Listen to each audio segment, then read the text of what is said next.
Folks, welcome to the second installment of the Mustang Hockey Hot Stove Series. Tonight, we're fortunate enough to feature Arash Madani of Rogers Sportsnet as our special guest. I hope everybody has a cold beverage, can sit back and enjoy the show. Very, very fortunate over the last few days. We've had some more registered guests, and I think, believe it or not, we're up to approximately 70 of registered for the Hot Stove Series. So I know everybody's not on every single one, but just wanted to thank you in advance for all your support of not only the program, but of this virtual Hot Stove Series that we're doing. We're joined tonight by Ryan Robinson, our fabulous host again, who did a great job with the interview of Mike Johnson a couple weeks ago, and really, truly honored to have with us tonight Arash Madani of Rogers Sportsnet, one of the top sports broadcasters in the country. Arash graduated from McGill from Bishops in 2002, and has had just a tremendous career. Early in his career, he worked for The Score, had some other stops along the way in TV and radio in Ottawa and Montreal. He worked a little bit in U Sport, doing some broadcasting and at McGill University in the athletic department.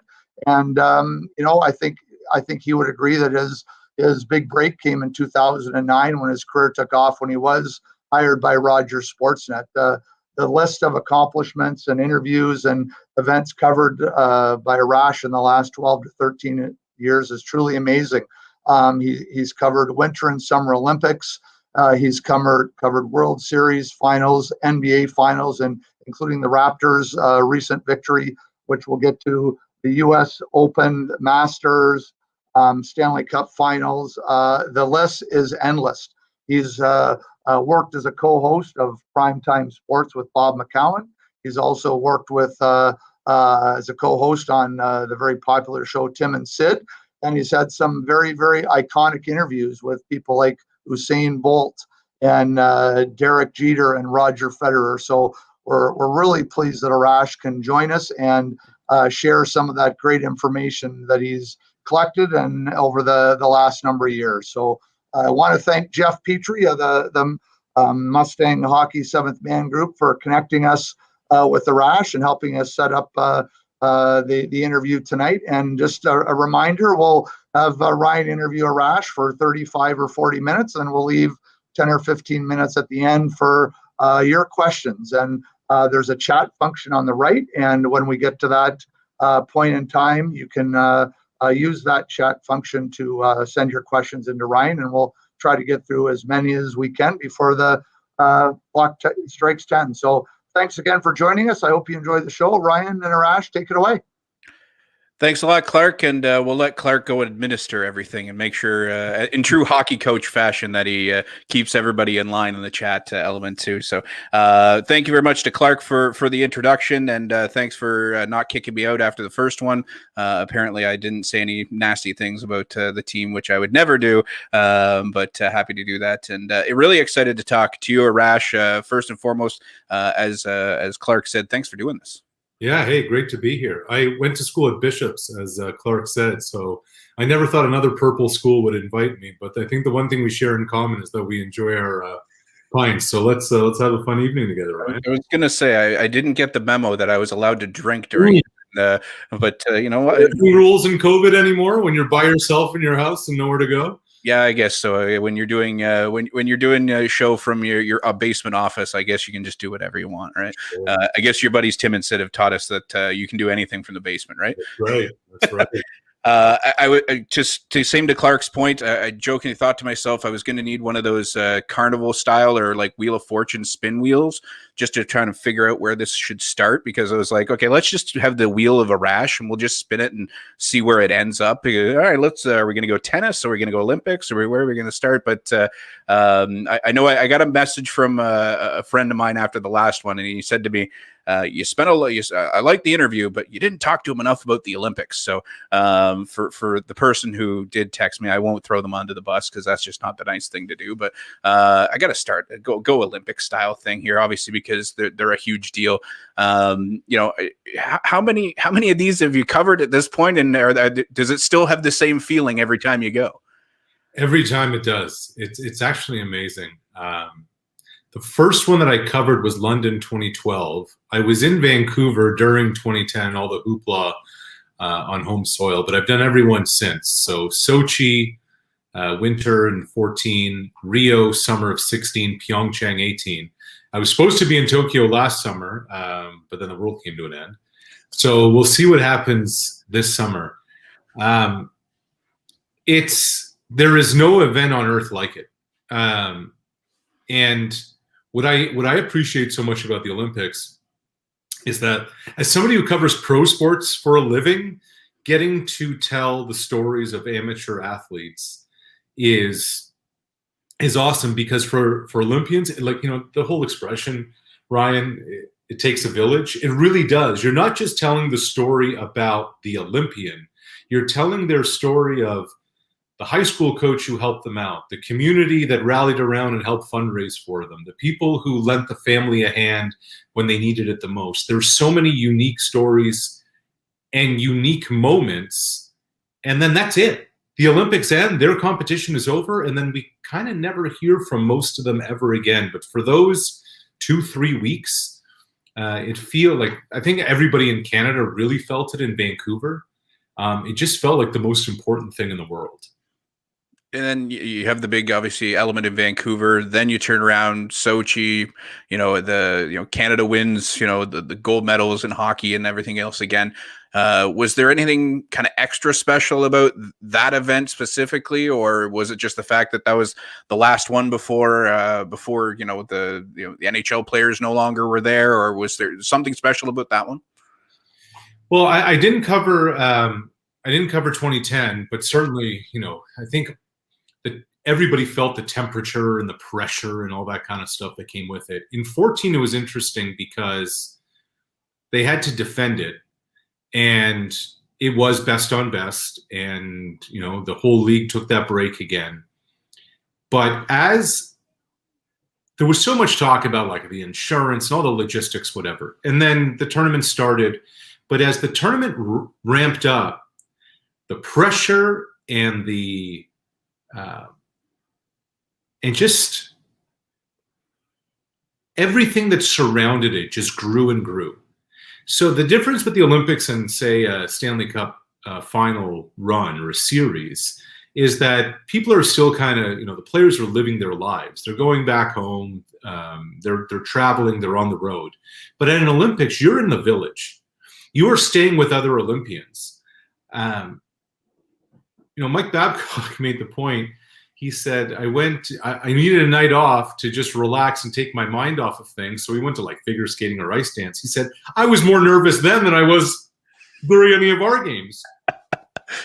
So the tournament's ramping up. And I think at this point, Canada got through the second round. Maybe there was after the quarterfinals or something.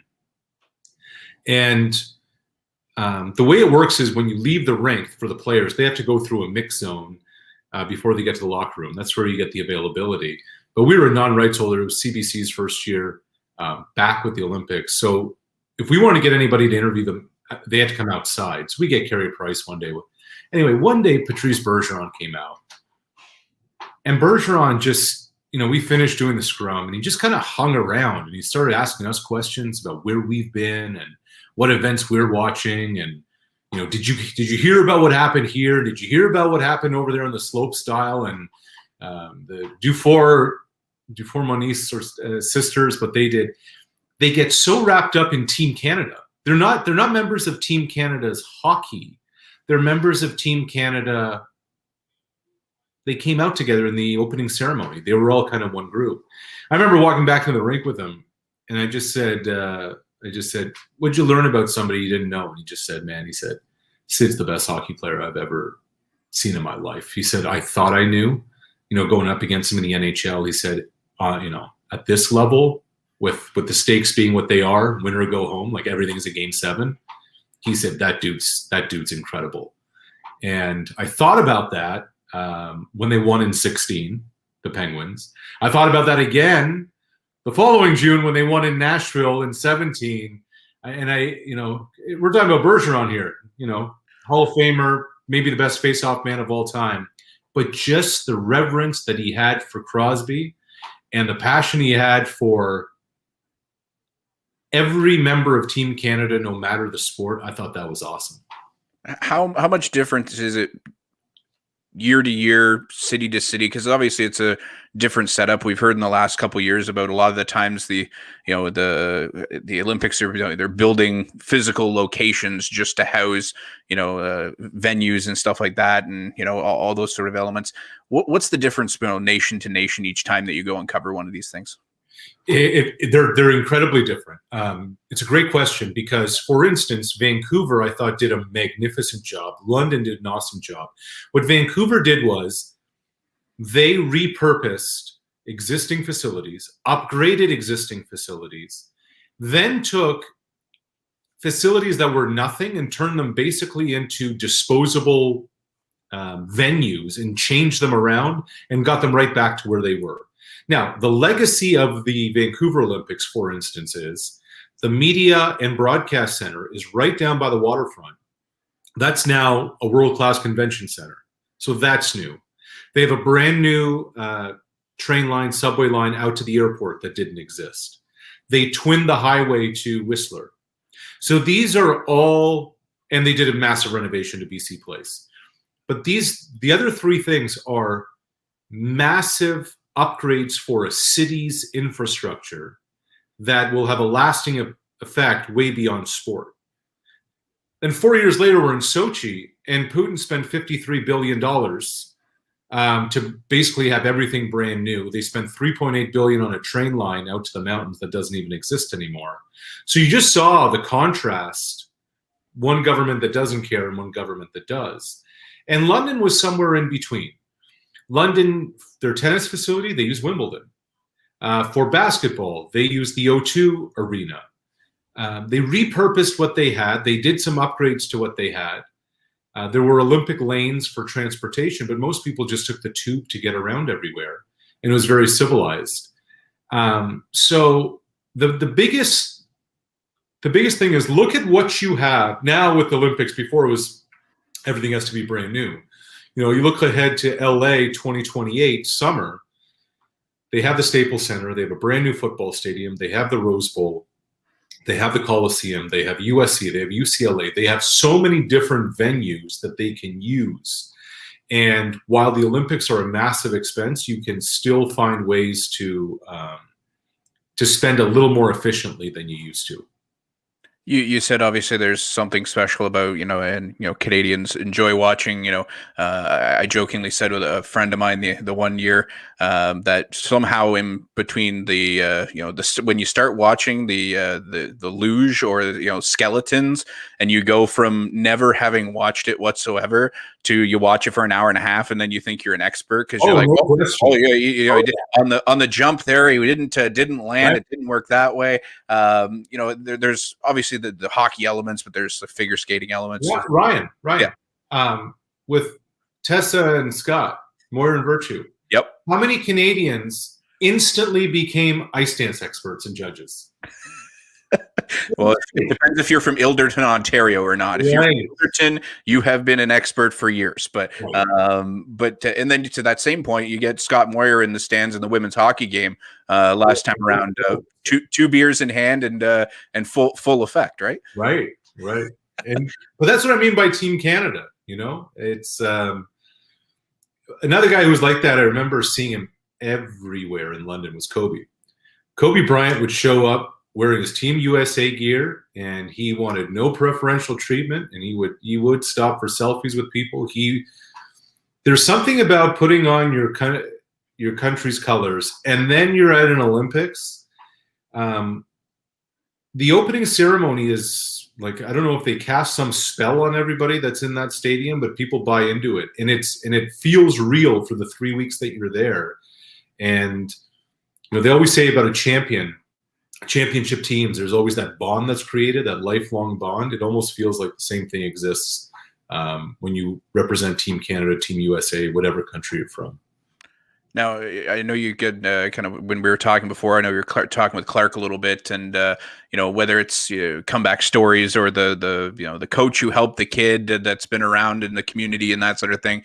You had a couple of kind of personal stories and things that kind of it was stuck with you, kind of thing. One involved a BMX rider.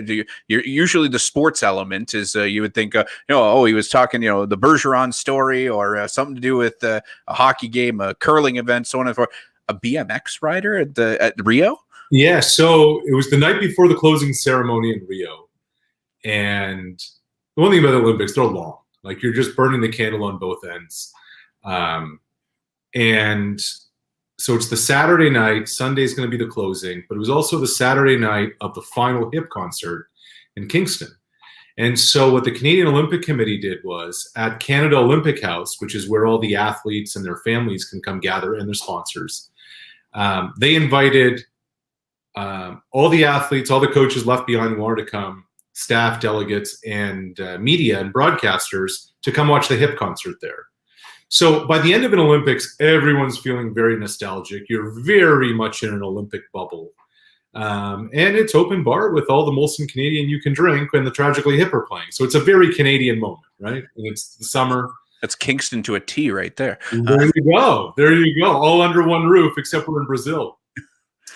And my work was done. I had a final essay, kind of wrapping up, 4 or 5 minute piece, wrapping up the games. And I remember being with our producer and camera guy, and I said, "All right, guys, this is our night to let loose."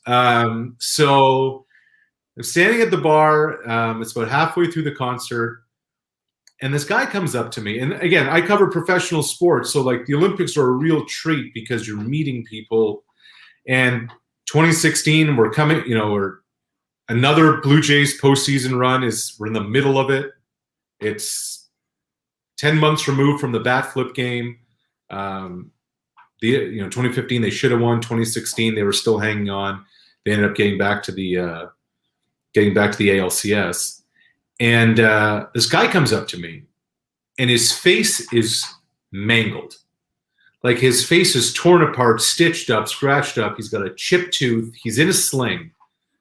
And I'm like, and he's like, "Hey, are you Arash?" I'm like, "Yeah." And he's like, and this is so bad, Ryan, I don't even remember his name. He's like, "I'm so-and-so. I competed in BMX. It was the first time we had it in the Olympics this year." I said, "Oh, yeah, absolutely." I'm like, "What the hell happened to you?" And he said, "Oh man, it was a bad fall, whatever." So he said, "I'm a big Jays fan." I said, "Oh, okay." And he said, "You think they're going to re-sign Eddie? You think they're going to bring Encarnacion back?" Edwin Encarnacion was a bit of a fan favorite, cult hero thing. Hit the big home run in the wild card game in 2016. And I said, I know they want him back. I think they're going to offer him 60, but Eddie wants 80. So if they can somehow come to a middle ground, maybe, but I don't think the Jays are going to go past 3 years at 20, and he wants 4. And he just kind of looked at me. I said, "What?" He said, $80 million. Huh? I'm like, "Yeah, $80 million. Like, 20 per, well, they go 3 years before." And he just stares at me. I'm like, "What?" He said, "Look at me." I said, "What?" He said, "Look at me." He said, "I got like 14 stitches. I got a busted up collarbone." He's like, "My face is destroyed. I need to spend like thousands of dollars to get my teeth fixed." He said, "I'm a high performance athlete." He said, "I was carded for the first time this year. I made $46,000. He said, "I thought I won the lottery. And you're talking to me about making $80 million. And I just looked at him. I said, "You want a beer?" So that was like, it really hit me then that here you have an athlete who is putting his life on hold to compete for his country, playing a sport he loves, represent his country, all those things, and reaches the pinnacle, gets the Olympic Games, and making that 46 grand meant a lot to him because he was a carded athlete and meant he did it. Meanwhile, the guy, he's spending some of that money to go to a stadium, and it's helping pay the salary of a guy making $80 million. For the record, Encarnacion signed for $68 million. So with Cleveland. So So your math was correct.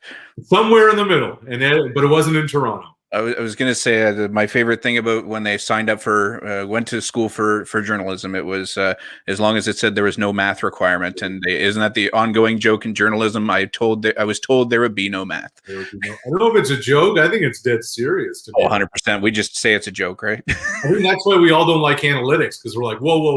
Like time on ice, shots on goal. That's about as far as we can take it. At least they haven't gone algebra yet and put a letter in it. Once they do that, I was out. So after they got to long division, I was out. So, but secondarily, I know another story. Tanya Verbeek, is this a similar scenario to the BMX situation, or obviously a freestyle wrestler, so a little bit different? But I guess you could make some parallels there between some tough activity. Yeah. So Tanya went. Female wrestler, competed at Brock, and let me just fix this one thing.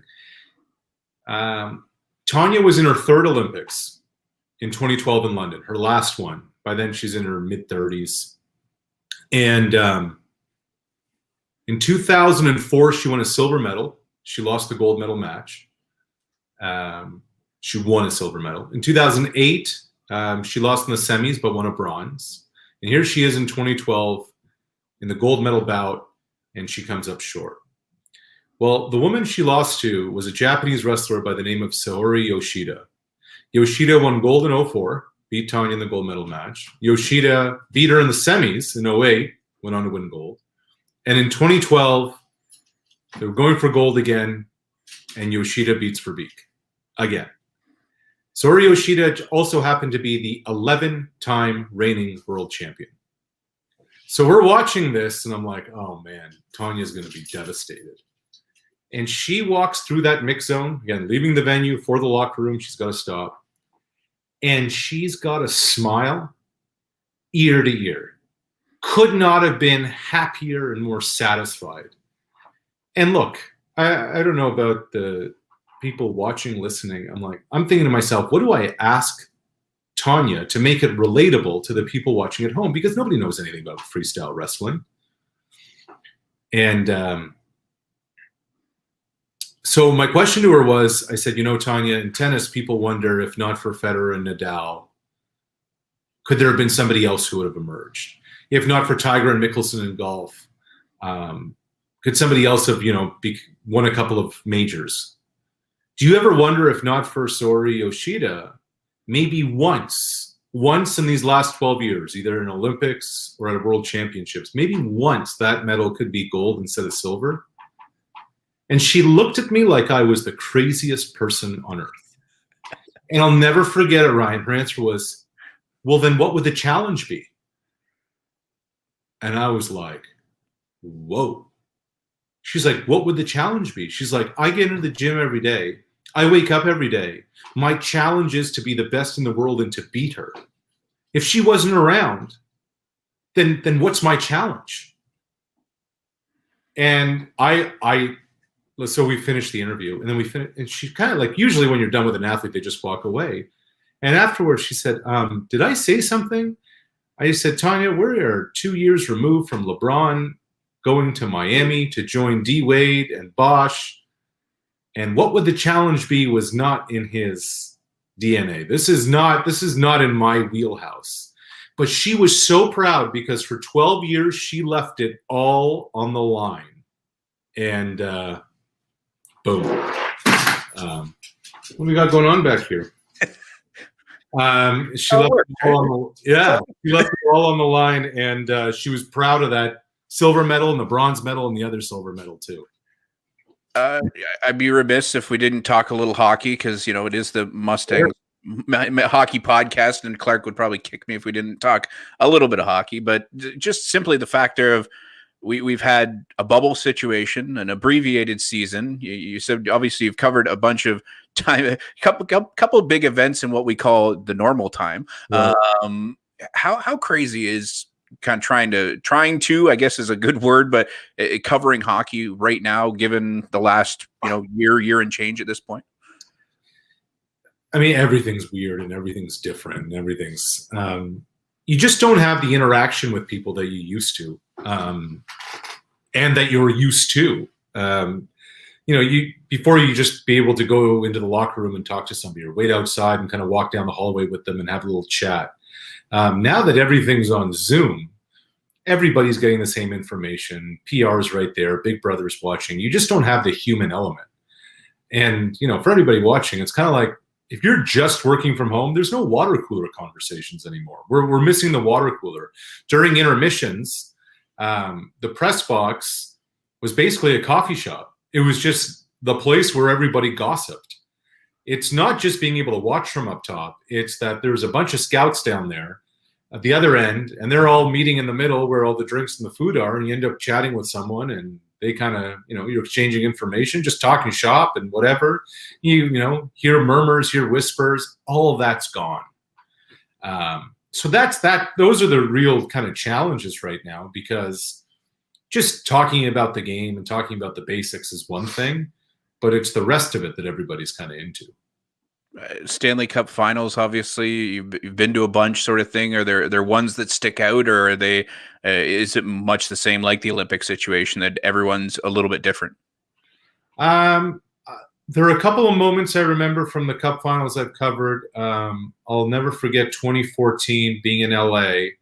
The Kings won, but I was covering the Rangers, and Henrik Lundqvist, leading into it, during it, he thought this was it.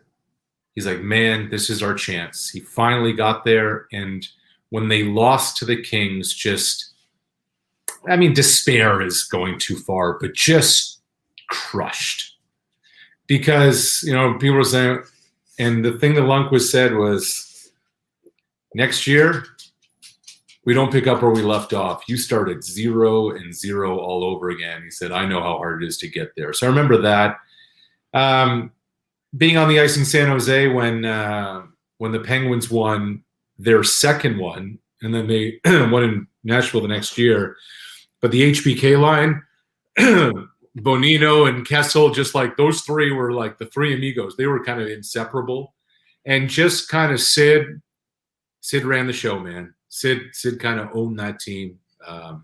Those are a couple things that I really remember. And just in Ottawa in 2007, how much it meant to the city that they finally did it. They finally got there. They finally got that far. That was a big deal too. Now I know, we're working in Toronto, and everybody's, the Leafs are finally, near the top of the standings, and Steve Dangle isn't losing his mind about something. I liked how he tried to do the one a couple weeks back where he almost said, "Wait a second, we've won this many games. We've only lost this many. Calm down. We lost one to Ottawa." A lot of people asking that question, Arash. Is this group of the Leafs the real deal, or? Well, I'll say this. If there's any year the Leafs would win, it's got to happen when it's a global pandemic where nobody can be in the arena to see it, and they can't actually have a parade, right? It has to be that way, because the standard line of start the parade route, and they actually do it. You can't have a parade. That would be very Leafs, wouldn't it?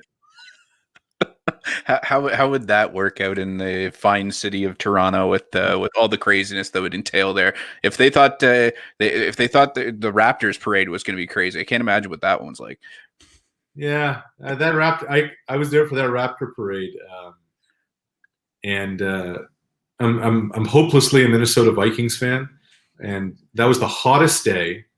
And I was by the stage. I had to get there at like 7 a.m. I'm walking home. It's about 5 or 6 at night because it was so packed. The buses couldn't turn up and down streets. I remember calling my dad. I'm like, Dad, you're such a dick. I would have been a Patriots fan growing up in Nova Scotia if not for you. I just went to a parade. It was a lot of fun. We would have had 6 of these. But if your team ever wins, so the one thing too, Ryan, is that as a fan, I would tell people this: go to. If you like golf and your dream is to go to the Masters, don't go on Thursday, Friday, Saturday, or Sunday if you have the chance. Go on Tuesday or Wednesday. Tuesday or Wednesday, when the practice rounds are going, the guys are super relaxed. You can take your phone and camera on the course during the practice rounds. You can take photos. You'd be on the fairway, and a guy will be there with his caddy, and he'll try, hit a shot with a 6-iron. They'll look and talk about it. They'll drop another ball. They'll hit something with their 7-iron. They'll chirp with the gallery a little bit. It's great. Par 3 contest. Par 3 contest. The 2 places on Earth that you wouldn't know if it's 1921 or 2021 are Augusta National and Wimbledon. And everybody who enters the gates of those 2 places is having the greatest day of their life. They've waited their whole life to be there and get there, and it's going back in time. And I mean, Wimbledon's just one big garden, and people are drinking Pims and eating strawberries and cream, and the tennis is an afterthought. So I say all that because we have this idea that, man, I'd love to go to a Super Bowl one day. I would highly dissuade anybody, even if your team is in it, going to the Super Bowl. It is a neutral site, corporate event. What you want to do is, if your team gets to the AFC or NFC championship game, go to that, but go to the parade if your team wins, because that is like-minded people who have waited. Like, if you're a Leaf fan, you've waited your entire life for this moment, and you're surrounded by everybody who's waited their entire life for this moment. And that's really fun and really cool.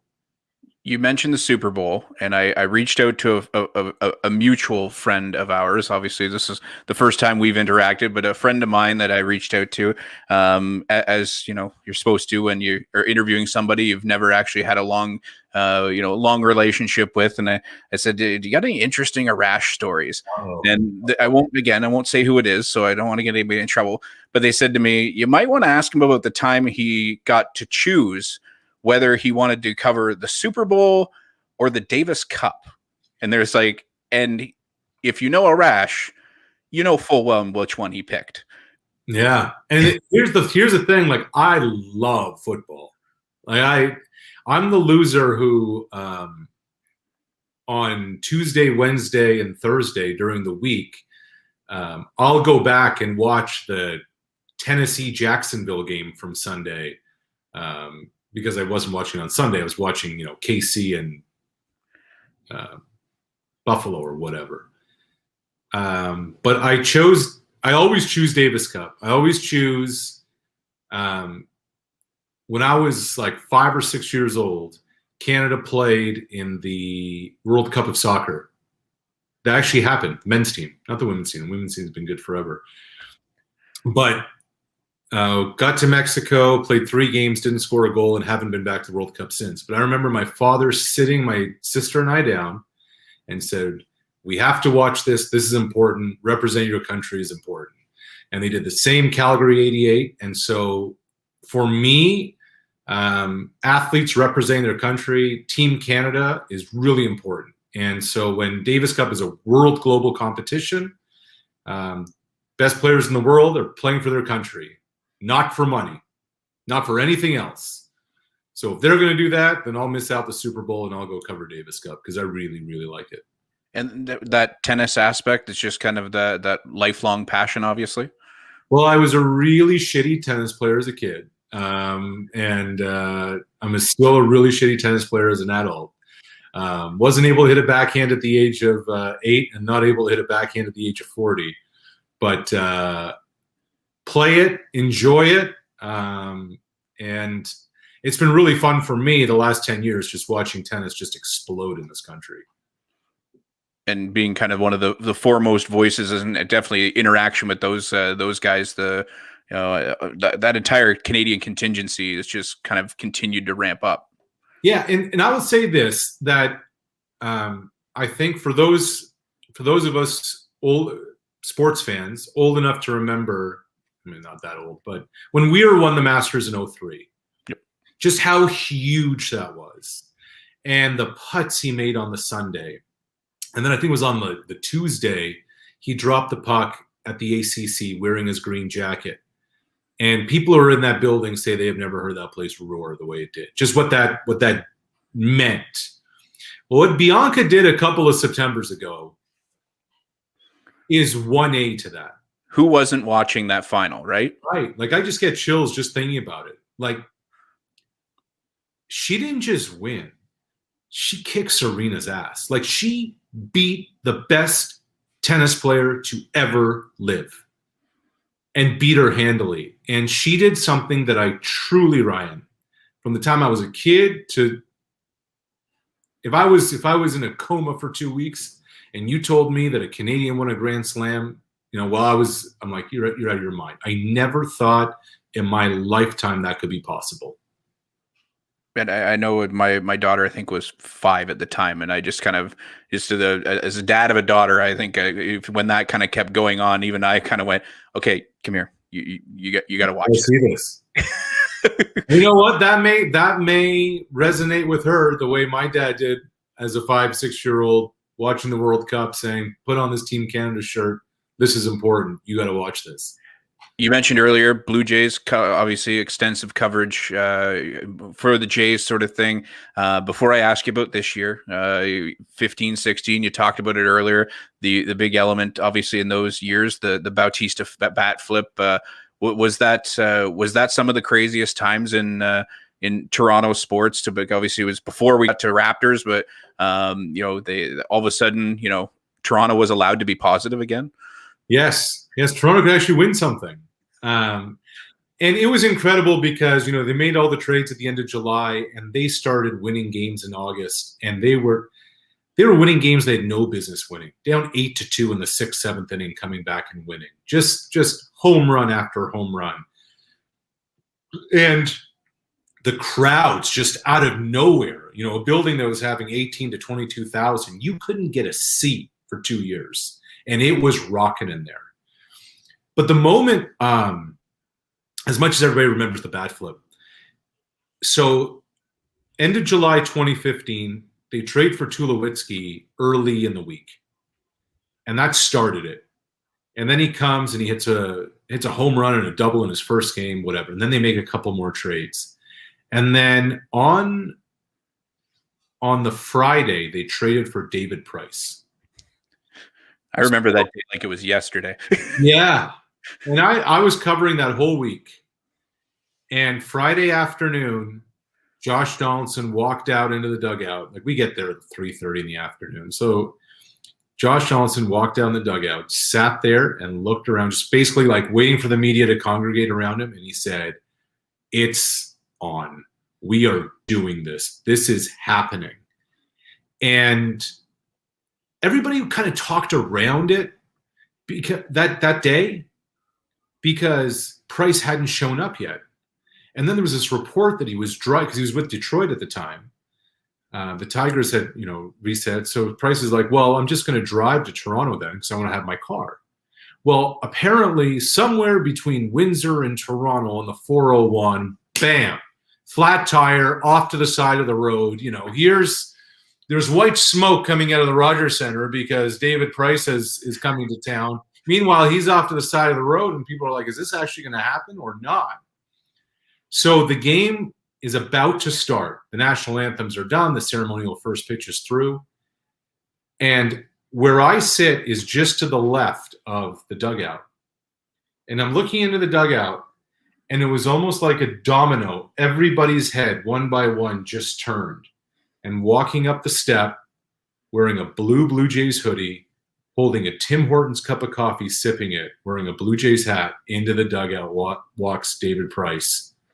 And the whole team just kind of looked at each other like, wow, this is real. This is happening. And they were below 500. They go on to win the division for the first time in 22 years and make their run to the ALCS. And the team that was in town that Friday night was Kansas City. Kansas City, who went on to beat the Jays in the ALCS in Game 6. Kansas City that went on to win the World Series. I remember talking to Eric Hosmer about it after. He said, "We saw David Price walk in, and we all looked at each other saying, we're going to be back here in October."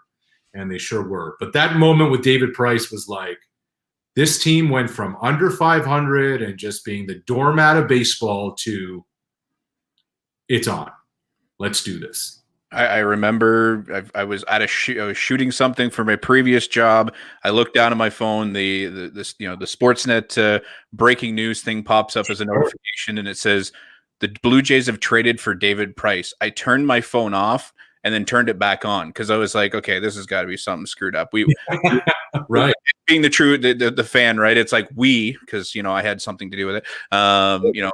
We don't trade for a player like that sort of thing, and you're like, oh, okay, it actually happened. Kind of cool. That doesn't happen to us. It happens against us.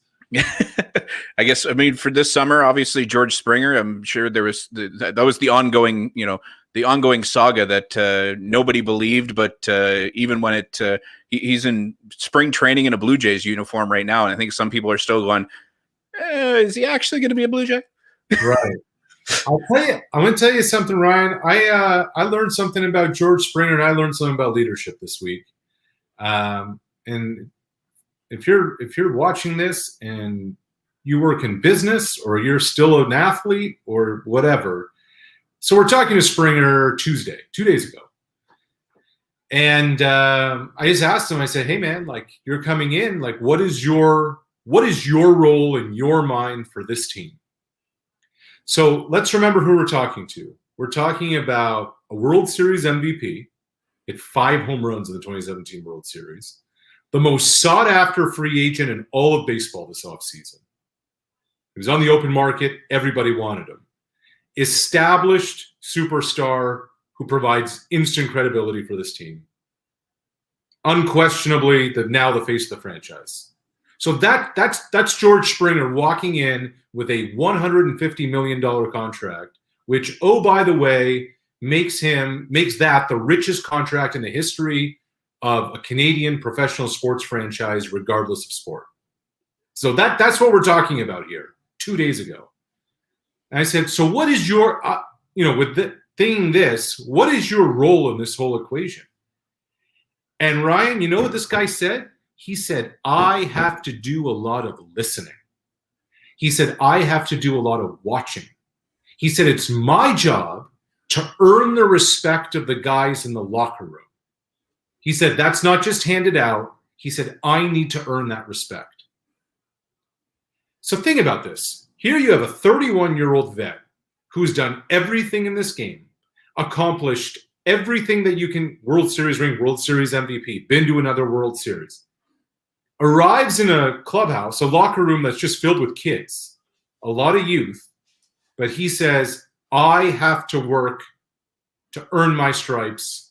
I have to work to belong with the fellas. And Charlie Montoya, the manager's like, well, you don't hear that very often from many stars. I'm like, yeah, no kidding. I thought that spoke volumes about Springer as a pro. I don't know what he's like as a human being. I don't know what he's like as a human being. But I learned about leadership there, and I learned about what kind of professional he is. Everybody I've talked to about you is kind of the exact same thing, saying, excellent personality, great guy to get along with, knows his stuff, works his tail off. Clark said it off the top, obviously, with covering a multitude of areas, sort of thing. Obviously, some co-hosting with Primetime Sports. You spend some time with Bob there. I know, obviously, it's a difficult conversation because obviously it's where you work as well. But the whole situation of working with Bob, how much fun was that? It was wild because you just walk in, and it was one of the few times in my career I felt intimidated for the first couple of times, because you walk in, you're like, oh man, that's Bob McCown. Yeah, he wears the shades. And the thing about Bob is what you see is what you get. That is not an act. That is Bob. Now, maybe at home he's a different guy, but off air, he's the same as he is on air. And I worked with him for a number of years, and every time I was asked to come on and be his co-host, I'm like, this is a huge opportunity, and this is awesome because I get to work on this show with that guy.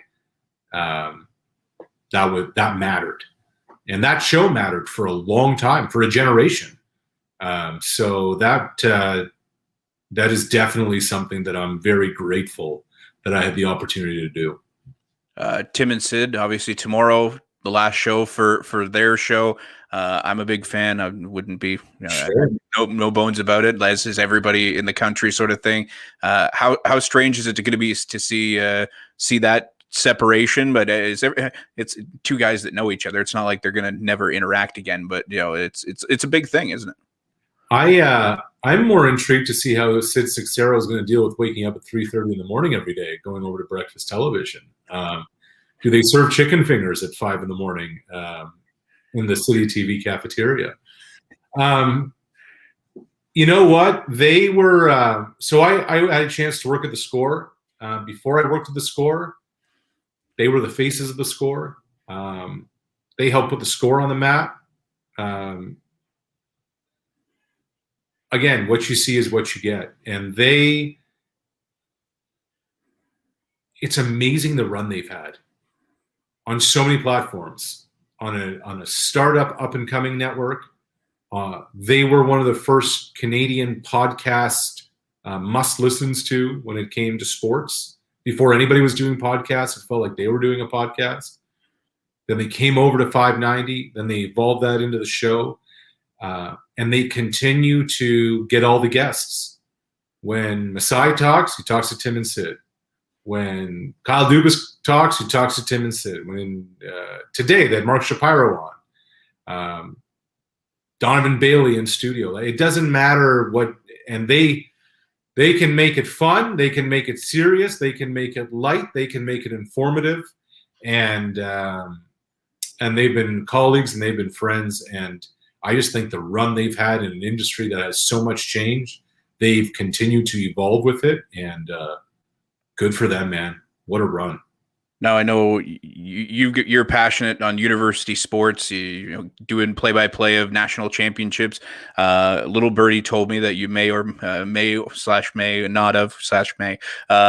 done a championship with our director of sports and recreation, Christine Stapleton. Yeah. I've been told there's a couple stories, but you're not going to share them today.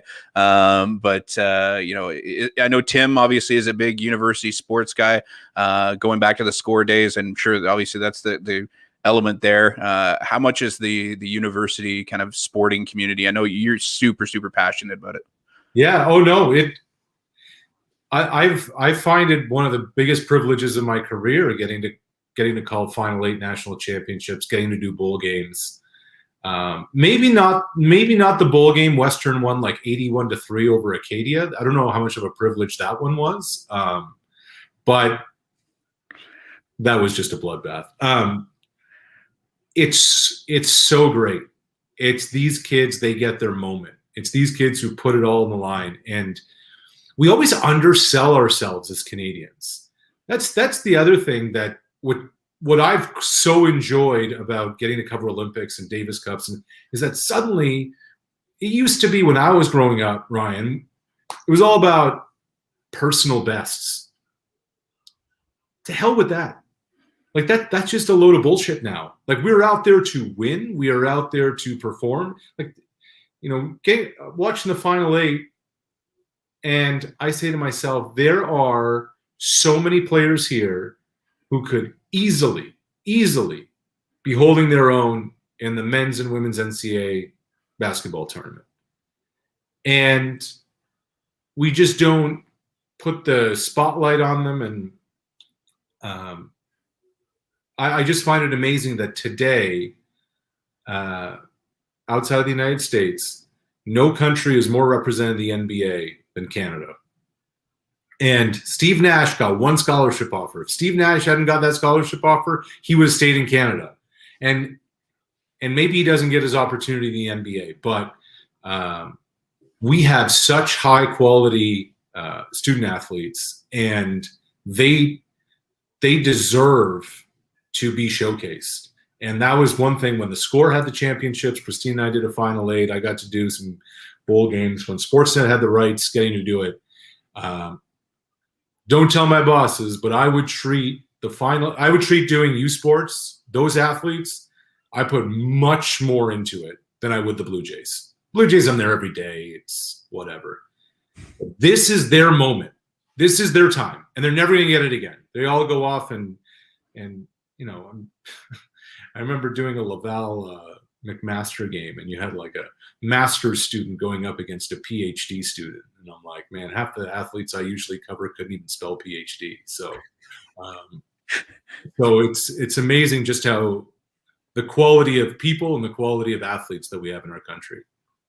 Obviously, just for those watching along, we'll get to the question and answer. As I mentioned off the top, I would ask Arash questions until midnight if he lets me, but I'm sure he has other things to do, and nobody wants to listen to me talk for 3 hours. You've written and you've done in newspapers early on. You've done a multitude of things in TV, even some PR groups work in the CFL. For those U Sport football fans that love the Canadian game, obviously some involvement there. What else is on the bucket list? A couple of things. One would be getting to do a soccer World Cup. Never done one of those. I think that would be super cool. And the one guy that for like 5 years I've wanted to interview, I swear not since last May, but for like 5 years, a no BS, honest, open, sit-down interview would be Colin Kaepernick.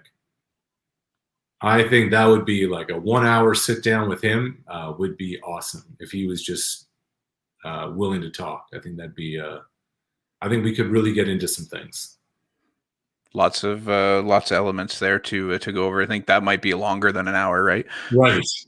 Next thing you know, we'd have more than just one of these on hand. We'd have a few. Just hopefully that'll loosen Colin up a little bit. Let a couple go. I'll throw one more in so we get a couple more questions rolling in. But I looked kind of doing the research thing, looking through. I don't know if you throw this out too often, but I was able to find a tweet you had from June. I think it was 2018. Posted a list, said favorite interviews and basically by league. Dwayne Wade in the NBA, Vince Wilfork in the NFL, Jermaine Copeland CFL, Willie Mitchell NHL, Curtis Granderson in major leagues, tennis obviously Federer and Marino. Olympics had Tanya Verbeek in there. Soccer Kevin McKenna. Halftime of the Canada-Honduras game. Yeah, so as long as I live, I will never forget this day. So it's 2012. Canada's playing Honduras in a World Cup soccer qualifier.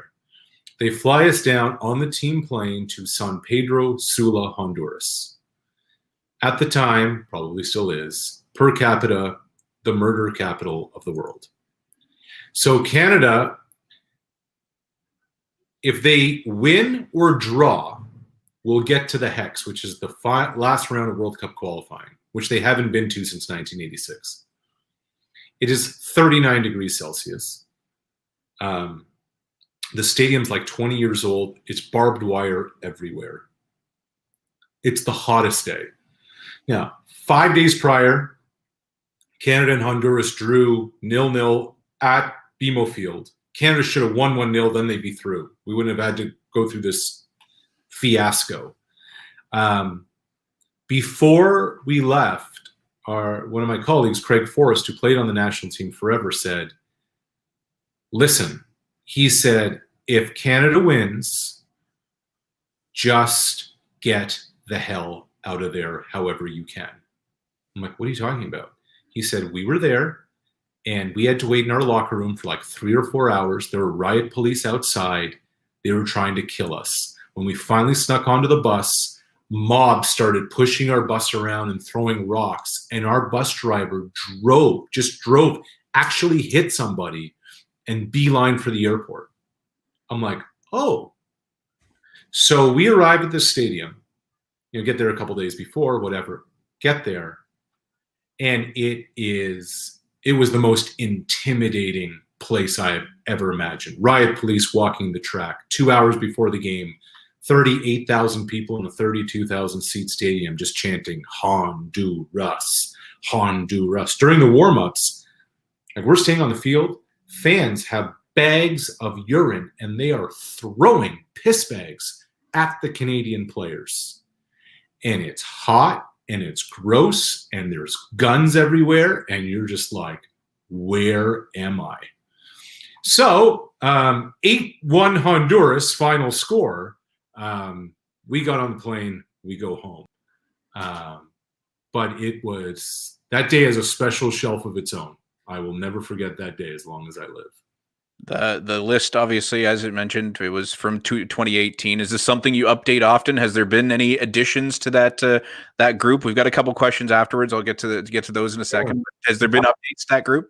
Not off the top of my head. I don't know what led to that. Maybe there was something going on Twitter that day or something. But I would say Fed's the most polished athlete I've ever been around.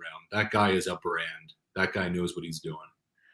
Let me bring up said questions here.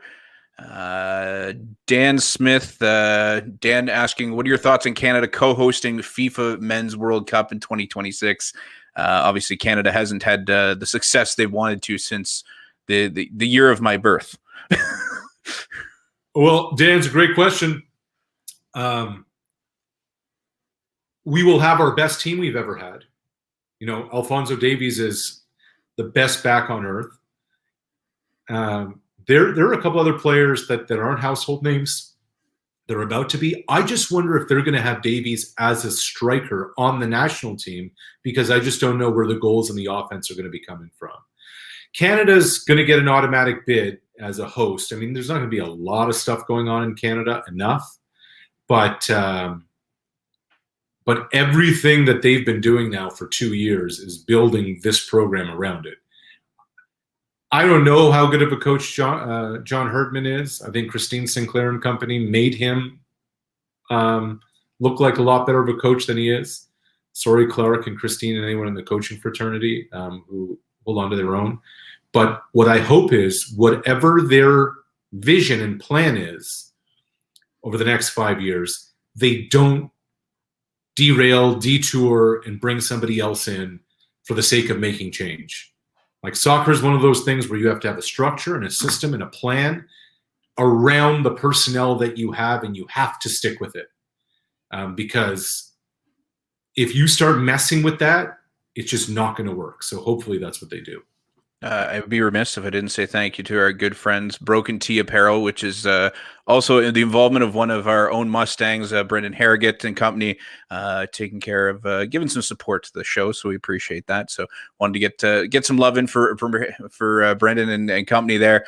Another question coming in, Rick Odegaard, obviously part of their Mustangs athletic alumni. Thoughts on Canada's upcoming participation in the Olympics this year? Should we go? And obviously, there's still things are up in the air about whether or not the Olympics are going to happen. Obviously, they canceled last year. There's thoughts about whether or not it'll happen this year. What's that your feeling on that front? Rick, it's a great question. My belief is this, that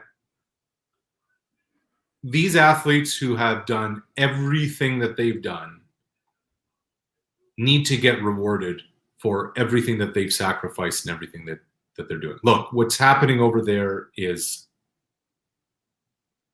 an atrocity. It's a genocide. It's all those things. What did we learn from the boycotts of 80 and 84? What came out of that? Anything? I'm of the belief that we should go. I'm of the belief that our athletes should compete. I say that on February 25th, 2021. What's going to happen over the next 12 months? I don't know. But for now, that's what I believe. Gonna get one more. Checking in, Ron. Treat to listen in from the Blue Jays game, sort of thing. I appreciate it, man. What's the Blue Jays situation like right now? Obviously, you talked about George Springer a little bit. How are you feeling about those Jays this year?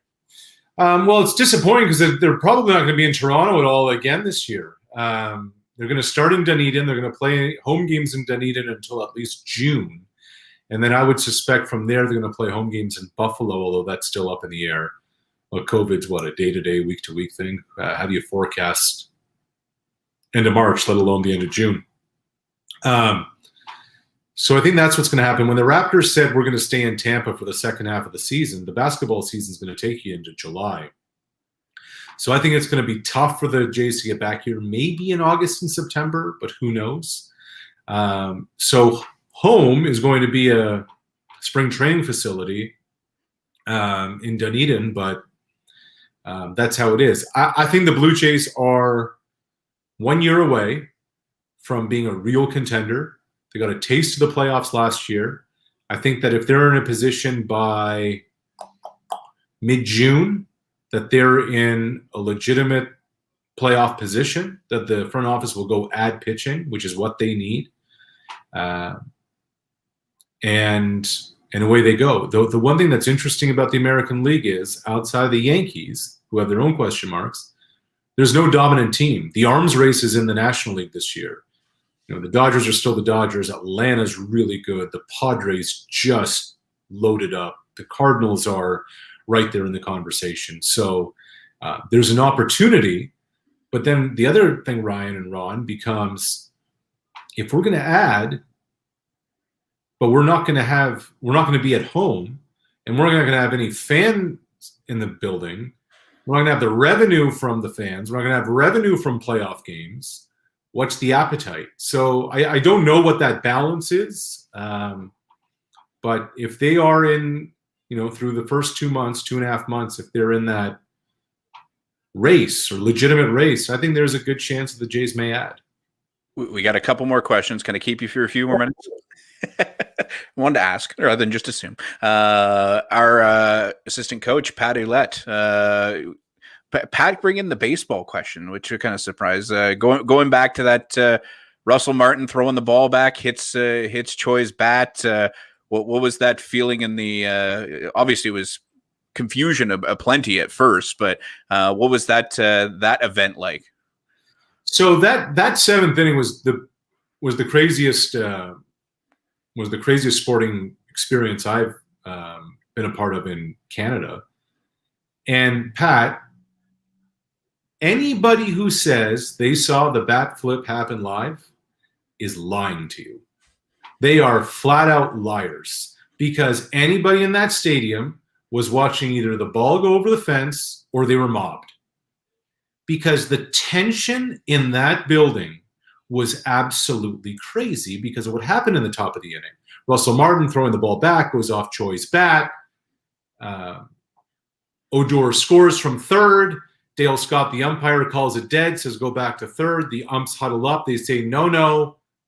Odor scores, and all hell breaks loose. Hundreds of beer cans throwing on the field. Gibbons comes out, wants an explanation. Then Jeff Bannister from the Texas. Then Gibbons comes back out. And it was mayhem. And it was loud. And more beer cans come. And the booing. And it was this, they're out to get us. We've waited 22 years for a playoff. And now the stinking, cheating Texas Rangers with their smug team and that bleep hole of a manager and all of that, and the umpires and Major League Baseball is conspiring against us.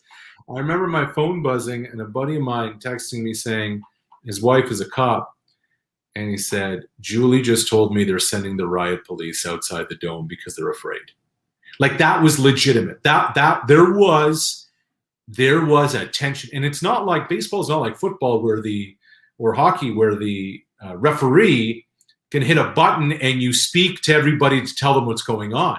There was mass confusion. Nobody knew what the hell was happening at that time, other than the runner was sent back to third, and then the runner was allowed to score.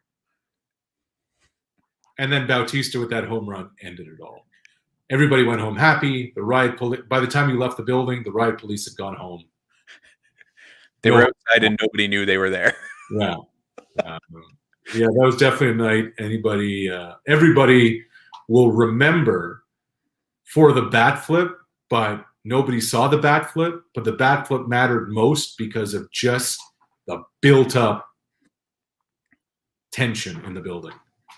I think it's fitting. I think Ron was actually just commenting earlier, saying that it was nice to chat outside of. I'm assuming he's had a conversation or two at a Jays game, and as you mentioned your position next to the dugout, I'm sure there's some people. Hey, Arash, what do you think about this? So Ron actually came in with a question, obviously on the U Sports side of things. If you had a magic wand, what would you do to make U Sports more prolific or have a bigger profile here in Canada? I don't know, Ron. I've been wondering the same things for 30 years now. Can we just copy and paste the Laval football model? I don't know. I don't know. I've had a lot of thoughts over the years. Nothing seems to take it there. I don't know how. I don't know the answer to that. I wish I did, because it'd be awesome for it to have more of a profile than it does now. The Cinderella run of the men's hockey team last year, finished starting as the 8th rank in the OUA West, and then beating number 1, number 2, getting to the national final. And you mentioned Mike Babcock earlier taking over in Saskatchewan. The men's hockey team beating Saskatchewan into beating the number 2 team in the nation, and obviously the guys last year. I was lucky enough to be out there with them for that one, but that was a good time. So I have a question for you, Ryan. I saw Claude Julien got fired the other day, and it got me thinking: will Mike Babcock coach a game for the Saskatchewan Huskies?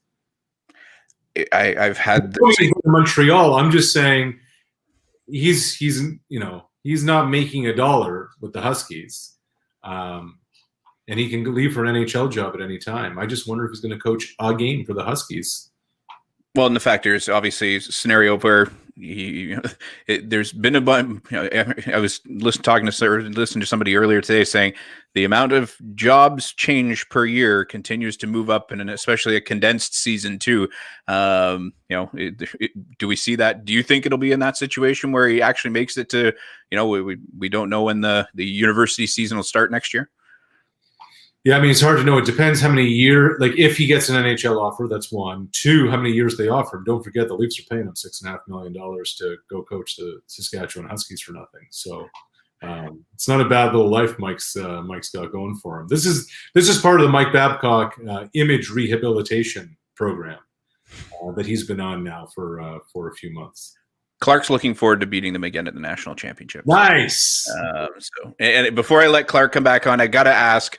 You make no bones about the fact on your social media channel you are a Columbus Blue Jackets fan. Yes. How did that come about? You mentioned obviously, I would have been a Patriots fan if it hadn't been for this and that. How does one become a Columbus Blue Jackets fan? Well, I was stuck in Columbus for about 7 or 8 days the year of the Rick Nash will they or won't they trade him at the trade deadline.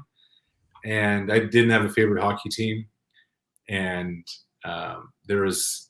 and I think it's closing down because of the pandemic. There was a bar called the R Bar attached to the arena.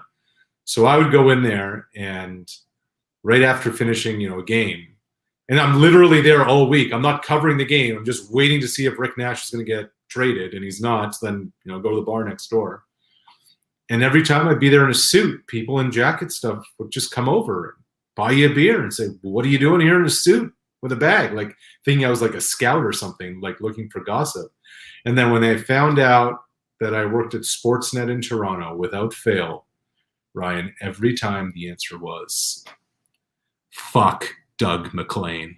And they would stand there and tell me every single mistake Doug made as the president of the team. We could have had Anze Kopitar, but no, that jerk went out and got Gilbert Brûlé. So I'm like, by the end of the week, I'm like, you know what?